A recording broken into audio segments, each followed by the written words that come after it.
तो ऐसे बहुत सारे रहस्य हैं। जब कोई बड़ी सभ्यता टूट जाती, गिर जाती, तो उसकी कुछ ही खंडहर ही बाहर बचते हैं, परंतु हमारे ऋषियों ने इन सूत्रों को इस प्रकार से जोड़ दिया कि इन सूत्रों को पर चिंतन करते करते करते करते अनेक नवीन बातें निकलती जाती हैं। जैसे उदाहरण के लिए हम जब वैशेषिक की बात कर रहे हैं, आपके अगले प्रश्न पर आ गया मैं कि इसके अंदर बहुत लंबा बात बताई जाती है, जिसको हम भविष्य के लिए छोड़ते हैं कभी। वैशेषिक के सूत्रों की जब हम चर्चा करते हैं तो आप देखिए, वैशेषिक जब द्रव्य का विभाजन करता है कि द्रव्य कितने हैं, द्रव्य को आप ये कहते हैं सब्सटेंस कह सकते हैं, तो कितने प्रकार के हैं। अब ये जो विभाजन है, आज के वर्तमान विभाजन के साथ में इस विभाजन की तुलना करेंगे। हाँ, अब तो हम 3 प्रकार के हाँ 3 बता दिए, ठीक है ना जी। और तो पीरियोडिक टेबल बता दी उसने, पीरियोडिक टेबल में 108 एलिमेंट्स बना दिए, उसमें सॉलिड लिक्विड गैस और ये सब बता दिए। तो इसके बाद में परंतु इन्होंने जो बनाई, इनकी जो टेबल है पीरियोडिक टेबल, उसके अंदर सबसे पहले पृथ्वी है, अग्नि है, जल है, वायु, इन 4 के तो परमाणु होते हैं।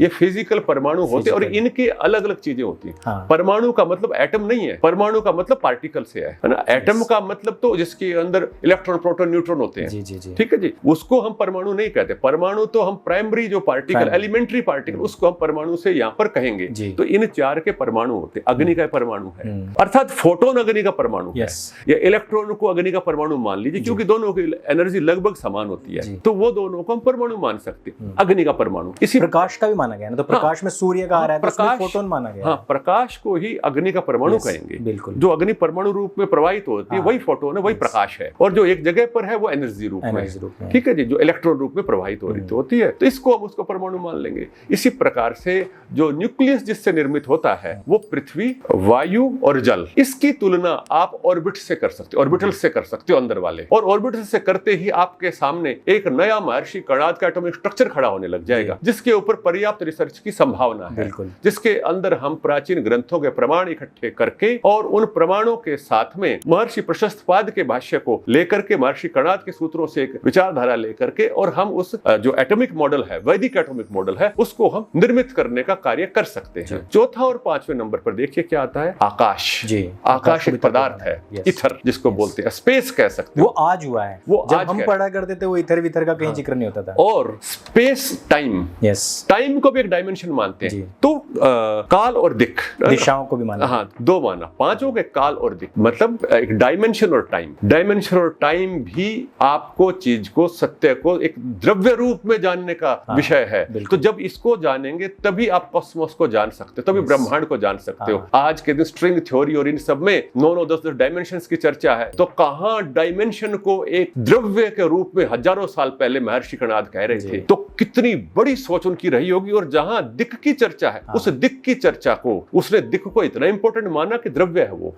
तो द्रव्य के अंतर्गत जब दिक माना है, तो इस द्रव्य को, दिक अर्थात दिशा, मैं बता दूं अपने दिक माने दिशा, डायमेंशन अगर आप शब्द देंगे तो डायमेंशन, उसमें 10 दिशाएं बताई नहीं, 10 उन्होंने 10 बताई, और आज भी स्ट्रिंग थ्योरी 10 दिशाओं की बात करते हैं, जो मॉडर्न मैक्सिमम नहीं गए वो। हाँ, 11 डायमेंशन की चर्चा करते हैं, और वो हाइपोथेटिकल है, वो है नहीं, जमीन एग्जिस्ट नहीं है, उसको सोचा जाता है। पूरा क्वांटम फिजिक्स, क्वांटम मैकेनिक्स इसी के ऊपर काम करती है, सोचते रहते, चिंतन का है सारा कार्य। परंतु मैं केवल श्रोताओं को तुलना के बिंदु बता रहा हूं। इसके बाद में अगली चीज देखिए, मतलब एक ही सूत्र की चर्चा है सारी, इसको कितना फैला सकते हैं अब सोचते जाएंगे। उस सोचने के लिए हमारे पास श्रद्धा चाहिए, समय चाहिए, ऊर्जा और संसाधन चाहिए, कितना ही बढ़ाइए। इसके बाद में कहा आत्मा, आत्मा भी एक द्रव्य है।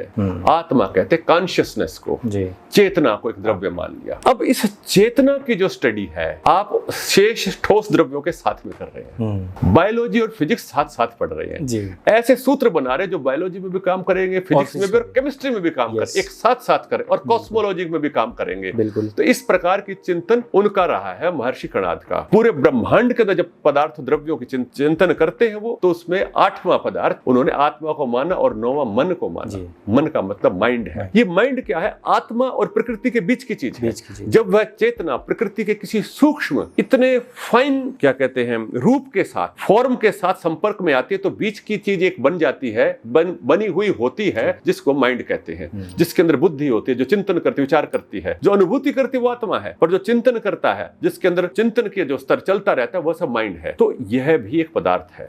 अब ब्रह्मांड की माइंड की बात करते हैं, आर्टिफिशियल इंटेलिजेंस की बात करते हैं, ये क्या है ना, क्लाउड की बात करते हैं, जो सारे क्लाउड के अंदर डाटा भरा हुआ, वो माइंड ही तो सारा।